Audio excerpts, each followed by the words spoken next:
Je pense à l'instant à la chaîne BET, Oui. Qui a été vendue récemment. Et Oui. son créateur avait été une des plus grandes réussites au niveau économique Oui. de la communauté. Oui. Pourtant, cette chaîne, a priori, n'a pas vraiment pris de position politique ou sociale. Elle est restée justement dans l'entertainment. Oui. Est-ce que donc une entreprise avec une éthique affirmée aurait ses chances de réussir? Ou bien justement, est-ce qu'on va toujours revenir à l'entertainment, au sport ou à la musique ou aux choses légères et superficielles? Oui, oui, malheureusement, je crois que vous avez raison. Il y a une vraie absence d'arguments politiques sur des questions raciales en ce moment aux États-Unis. Et je crois que ça a commencé avec la présidence de Ronald Reagan. Quand Reagan était élu en 80, je crois que les Américains étaient fatigués après le mouvement pour le droit civique, le mouvement pour la libération des femmes, et le pays a retourné à sa vraie politique, qui est une politique de conformisme, de conservatisme, et on voit deux tendances bizarres dans la communauté noire depuis les années 70, les années 80. Il y a de plus en plus noirs dans la classe moyenne, et de plus en plus noirs dans les prisons. Et donc on a cette paradoxe où les Noirs sont de plus en plus intégrés et de plus en plus isolés. Avec le 11 septembre et les attentats, c'était la première fois dans l'histoire des États-Unis où les Noirs pouvaient rejoindre les Blancs dans la méfiance dans l'autre groupe. C'était pas les Noirs qui étaient les boucs émissaires, c'était les musulmans, les Arabes. Et je crois on déplace l'ennemi, on déplace le projecteur et on trouve un autre ennemi sur lequel on peut cristalliser les haines et les... Oui, et en fait, c'était une espèce bizarre de ascendance pour les Noirs, quand ils n'étaient pas les grandes boucs émissaires. Mais avec le cyclone Katrina, en 2005, voilà. Tout le monde était les problèmes raciaux sont ressurgis dans la conscience du pays. Mais maintenant, quelques mois après, il n'y a pas beaucoup de discussions sur les problèmes de caste, les problèmes des études disent que 80% de la population noire ne retournera pas habiter la Nouvelle-Orléans. Ouais. Notamment pour des questions économiques, puisque les parties de la ville qui vont être reconstruites seront d'un standing bien supérieur à ce qu'ils étaient. Ouais. Là, on a une population déplacée, oui, au sens premier du terme. Oui, et presque oubliée. Personne ne parle. Des réfugiés aux États-Unis. Oui, dans le pays. Mais pour retourner à votre question, je crois que oui, c'est vrai. Je ne vois pas les Noirs très en vue qui posaient des questions politiques maintenant. Le sénateur Obama, par exemple. Par qui? Obama, oui, Obama est bien. Je l'aime beaucoup, mais j'ai peur pour lui parce que il est très malin. Il veut le pouvoir. On va voir comment il se débrouille ce monde politique à Washington. Dans quel camp est-il? Dans quel camp est-il? Quel parti? Il est démocrate. Et il est seulement le 3e sénateur noir depuis le 19e siècle aux États-Unis. Il y avait 3 sénateurs noirs depuis la Reconstruction. Il est le 3e. Ça affirme un peu ce qu'on nous fait croire en disant qu'aux États-Unis, les Noirs politiquement avancent beaucoup plus qu'ici. 3 sur 19e siècle, ça fait pas beaucoup. Moi, c'est par rapport aux Noirs. Quand on vous écoute, on est un peu inquiet pour l'avenir. Parce qu'un Noir américain, il est américain. Oui. Parce qu'à une époque, on pensait au retour en Afrique. Oui. Aujourd'hui, c'est clair que les Noirs américains, ils sont Noirs américains, ils n'ont pas d'issue. Il faut qu'ils vivent aux États-Unis. Oui. Alors comment est-ce que dans leur tête, est-ce qu'ils envisagent éventuellement de faire un pays noir comme les Indiens où ils vivraient qu'entre eux? Parce que j'ai l'impression que dans la société américaine, c'est vraiment... La ville de Detroit, on commence à entendre Farrakhan dit Detroit est une ville qui pourrait être la première ville entièrement noire, administrée, gérée par et pour les Noirs. Oui, mais le problème avec Détroit est que la commerce a disparu de Détroit. Détroit était basé sur l'industrie de voitures, d'automobile, et maintenant tout a changé. Et c'est une ville très pauvre maintenant. Donc, quand on parle de politiciens, des hommes de politique américains, il y a beaucoup qui sont des maires des villes, mais ils sont des maires de villes qui sont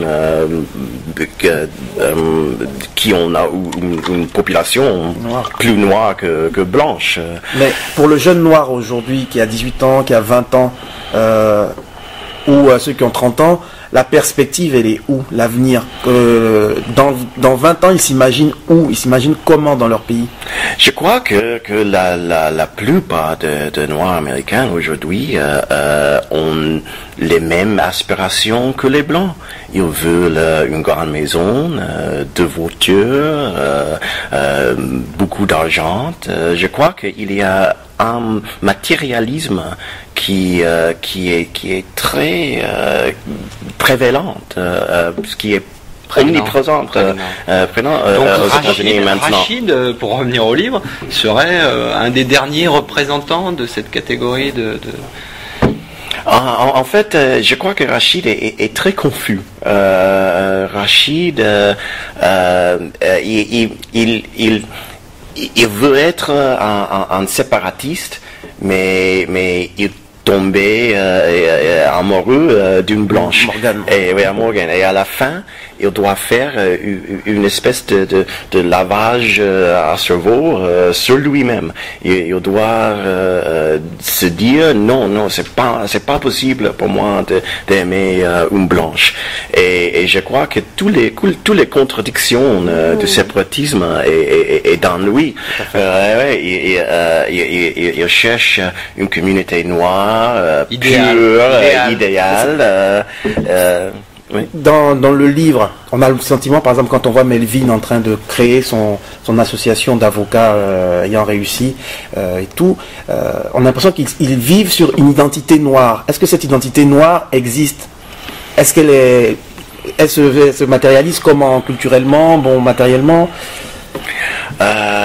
C'est une question compliquée. Je crois que chaque personne crée son identité. Donc, pour Melvin, d'être noir et de réussir, de montrer au monde que les Noirs sont égaux. Pour Rachid, c'est de créer une communauté séparatiste. Pour Emma, c'est pas important du tout. Chaque personnage est dans un effort de créer une identité. On peut parler de choses culturelles dans les vies des Noirs, l'église, la nourriture, la cuisine noire américaine. Il y a des choses qui sont la musique, le blues, le gospel. Il y a des choses qui... Ce fameux Noël noir, Kwanzaa. Oui, Kwanzaa, oui. Ça c'est plus nouveau. Ça commence à arriver, ça, en France. Oui. Il y a des choses qui sont créés par la communauté, mais je crois que les questions d'identité sont très élusives, on dit en français, sont difficiles à attraper. C'est quoi une identité? Et en fait, c'est difficile pour moi de répondre à la question parce que ça c'est en fait le thème du livre. Comment on se définir, et ça c'est une question dans tous mes livres. Alors, un des points très forts de votre livre aussi, c'est son irrévérence, justement, son indépendance d'esprit. C'est-à-dire que vous vous démarquez, il y a beaucoup d'ironie, il y a beaucoup d'humour, noirs, plus ou moins. Et ça, alors, on a retrouvé un petit peu justement l'héritage de la génération de la fin des années 60, de Melvin Van Peebles, de gens comme ça, où il y avait eu un mouvement, George Clinton, dans le cinéma ou dans la musique, de gens qui étaient très irrévérencieux, très. Oui. Et est-ce que vous êtes le dernier, ou est-ce que ce mouvement de prendre les choses par le côté de l'humour, de la dérision et de choquer, mais de choquer tout le monde, est-ce que vous voyez des continuités dans cet esprit-là? Oui, pour moi, oui, et moi j'étais influencé par les gens que vous avez mentionnés, mais en fait aux États-Unis, je crois qu'il y a une manière d'écrire sur les questions raciales qui est acceptée, une manière politiquement correcte, et mes livres sont attaqués pour leur irrévérence. Y compris par des journalistes de la communauté noire. Ça dépend. Il y a un journaliste noir dans le Daily News de New York qui a attaqué The Last Integrationist. Nous avions un rêve, et il m'a accusé d'être parano et bizarre. Il a dit que, comme les autres noirs aliénés, comme Richard Wright, il s'installait à Paris. Et donc ça, c'était quelque chose qui était utilisé pour m'attaquer. Et aujourd'hui, beaucoup d'écrivains noirs de ma génération ont choisi d'écrire du passé. Un écrivain comme Edward Jones, Suzanne Laurie Parks, Colson Whitehead, leurs ouvrages se déroulent dans le passé, dans le 19e siècle, ou les années avant le mouvement pour le droit civique. Percival Everett est plus comme moi. Percival Everett écrit de l'absurdité, de l'obsession avec la race aujourd'hui, mais c'est rare. Je crois que Ishmael Reed, oui, mais à l'époque, je crois que c'est depuis les années 80-90 que et je parle des écrivains de ma génération. Ishmael Reed est 30 ans plus âgé que moi, et oui, Ishmael Reed était un vrai révolutionnaire dans son écriture. Extraordinaire, un livre extraordinaire, un livre qui décrit de façon très très poétique, enfin imagé, la lutte entre deux vieilles traditions de magie, de sorcellerie. Et Ishmael Reed, il était apprécié par beaucoup de lecteurs, mais en même temps, il était un peu marginalisé aussi. Les critiques les plus importantes ont préféré Toni Morrison, Alice Walker, Maya Angelou à l'époque. C'est-à-dire que moi, est-ce qu'on n'a pas le sentiment que les Noirs se sont retrouvés piégés dans ce ségrégationnisme, c'est-à-dire vous développez, les Blancs se développent d'un autre, les Latinos se développent d'un autre. À partir du moment où économiquement le pouvoir n'est pas réparti de la même manière, leur évolution de toute façon va rester dans une situation un peu limitée, puisqu'il n'y a pas de transversalité. Oui. Parce que ce que vous dites, c'est que vous avez l'air marginal dans vos écrits. C'est-à-dire que vous faites pas, c'est pas le, comment dire, pas le politiquement correct, mais c'est pas ce qui est en vogue, c'est pas la mode, c'est ce que vous écrivez. Donc, est-ce que les Noirs sont pas piégés aujourd'hui en ressassant, nous on va rester de notre côté, les Blancs vont rester du leur, et puis ainsi de suite. En même temps, on disait qu'il y a un développement de la classe moyenne. Donc, qui peut mais est-ce que mais la classe moyenne vit, est intégrée professionnellement, mais socialement, elle est-elle? Oui, vous avez raison, absolument. Oui, je crois que tout le monde veut être riche et rester dans son communauté. Donc, si vous êtes un avocat noir, vous allez à votre boulot, vous travaillez avec les Blancs, mais quand tu rentres chez vous, vous êtes avec votre famille noire et vos amis noirs. Comme Melvin, je crois qu'il y a beaucoup de Noirs de ma génération qui sont un plus comme Melvin que comme Emma ou Rachid. Ils veulent une vie bourgeoise et une vie sociale ségrégée. Et ça c'est la situation maintenant.